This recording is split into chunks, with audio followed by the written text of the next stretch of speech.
Happy Veterans Day. It's November, the 11th month, and it's the 11th day, and it is the day in the United States that we honor those who have served in the United States Armed Forces. Today I'm going to share a book with you that was written in 2018, Chester Nez and the Unbreakable Code, a Navajo Code Talkers story. This was written by Joseph Bruach, and it tells about a Navajo boy who served in the Army. It was October 29, and he lived on a reservation of the Navajo. He was sent to go to a boarding school, and they changed his name from Batoli to Chester. At the Fort Defiance school, they shaved his hair, made him speak only in English, and tried to not do any of the things from his life growing up. The U.S. Army had held Navajos at Fort Defiance, and they made them walk 300 miles off their land, and many of them had died. So the Native Americans were not very keen on working and going to this school. He was allowed to come home in the summer, and he would go back and read and talk and follow the traditions and rituals of his people, but then he would be back at school where they would tell him not to speak in Navajo.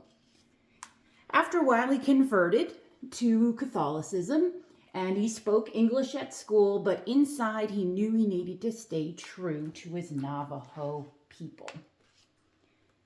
When he was in 9th grade, the Japanese attacked Pearl Harbor, and they were asking for people who would come and fight in the United States Army. In 1942, he became part of the U.S. military, and they said, we have to send messages, and everybody's figuring out what we're saying. So a bunch of Navajos volunteered to join the Marines, and Chester was included. He was in platoon 382, and they used the Navajo language and symbols to make up a secret code so that the Americans can talk to each other over the radio, and the Japanese and the Germans could not figure out what they were saying. It took a lot of work and a lot of time, but they were able to secure messages using the Navajo code talking language. It was scary, and there were times he wasn't sure if he was going to make it out. Then he finally got to come home, but he was plagued by very bad dreams of all the killing that happened during the war. Chester's family helped him arrange an enemy way, a 4-day-long ceremony to help someone who was exposed to the evils of war. The ceremony restored Chester to the trial of beauty and the right way. He no longer had bad dreams of the war. 8 months after he came home, Japanese surrendered, and the Code Talkers had served well. At the end of the war, 400 Navajos had served as Code Talkers, even though they had been told not to use their language when at the school.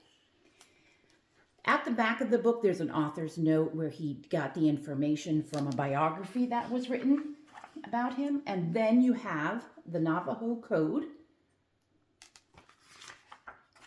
and a timeline of events that happened to this actual person in real life. If you want more information, you can check out his biography called Code Talker, the first and only memoir by one of the original Navajo Code Talkers of World War II. Now, don't forget, there are people still around who have fought in different wars, so let's honor them on Veterans Day.